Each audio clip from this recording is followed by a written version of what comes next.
ಮೂರನೇ ವಾರದಲ್ಲಿ 13 ಜನ ನಾಮಿನೇಷನ್ ಪ್ರಕ್ರಿಯೆಯಲ್ಲಿದ್ದರು.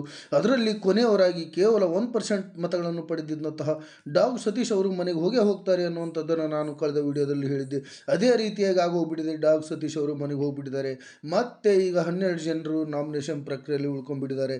ನಾಳೆ ಬೆಳಗ್ಗೆ 11 ಗಂಟೆವರೆಗೆ ಈ ವೋಟಿಂಗ್ ಪೋಲ್ ನಡೆಯುತ್ತೆ. ಬೇಗ ವೋಟ್ ಮಾಡಿ. 12 ಜನ ಈ ವಾರದ ನಾಮಿನೇಷನ್ ಪ್ರಕ್ರಿಯೆಯಲ್ಲಿದ್ದಾರೆ. ಅದೇ ರೀತಿಯಾಗಿ ಇವತ್ತಿನ ದಿನದಲ್ಲಿ ರಕ್ಷಿತಾ ಶೆಟ್ಟಿ ಅವರ ಮೇಲೆ ಬಹಳಷ್ಟು ಟಾರ್ಗೆಟ್ ನಡೀತಾ ಇದೆ. ಅಶ್ವಿನಿ ಗೌಡ ಹಾಗೂ ಜಾನ್ವಿ ಅವರಿಂದ ಅನ್ನುವಂಥ ಮಾತು ಕೇಳಿ ಬರ್ತಾ ಇದ್ದಾರೆ. ಆ ಎಮ್ಮಗೆ ಕನ್ನಡ ಸರಿಯಾಗಿ ಬರೋದಲ್ಲ, ಆ ಎಮ್ಮ ಫಾಸ್ಟಾಗಿ ರಿಯಾಕ್ಟ್ ಮಾಡಲ್ಲ ಅನ್ನೋ ಒಂದೇ ಒಂದು ಕಾರಣಕ್ಕೆ ಜಾನ್ವಿ ಹಾಗೂ ಅಶ್ವಿನಿ ಗೌಡರವರು ಆ ಎಮ್ಮನ ಮೇಲೆ ಬಹಳ ಟಾರ್ಗೆಟ್ ಮಾಡಿ ಆ ಎಮ್ಮನ್ನು ಕಿರಿಕಿರಿ ಮಾಡಿ ಮನೆಯಿಂದ ಹೊರಗಡೆ ಕಳಿಸ್ಲಿಕ್ಕೆ ಆ ಎಮ್ಮ ಬೇಜಾರು ಮಾಡ್ಕೊಂಡು ತಾನೇ ಎಲಿಮಿನೇಟ್ ಆಗೋ ಥರ ಮಾಡೋಕ್ಕೆ ಪ್ರಯತ್ನ ಮಾಡ್ತಾ ಇದ್ದಾರೆ ಅಂತ ಹೇಳ್ತಾ ಇದ್ದೀನಿ. ಅದಕ್ಕೆ ನೀವು ದಯವಿಟ್ಟು ಆ ಎಮ್ಮಗೆ ಬಹಳಷ್ಟು ಓಟ್ಗಳನ್ನು ಹಾಕಿ ರಕ್ಷಿತಾ ಗೌಡರನ್ನು ಈ ವಾರದಲ್ಲಿ ಉಳಿಸ್ಕೊಳ್ಳಿ ಅಂತ ಹೇಳ್ತಾ ಇದ್ದೀನಿ.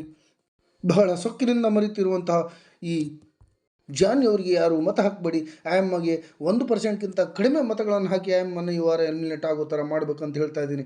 ಅದೇ ರೀತಿಯಾಗಿ ಅಶ್ವಿನಿ ಗೌಡರಿಗೆ ಬಹಳ ಸೊಕ್ಕಿದೆ.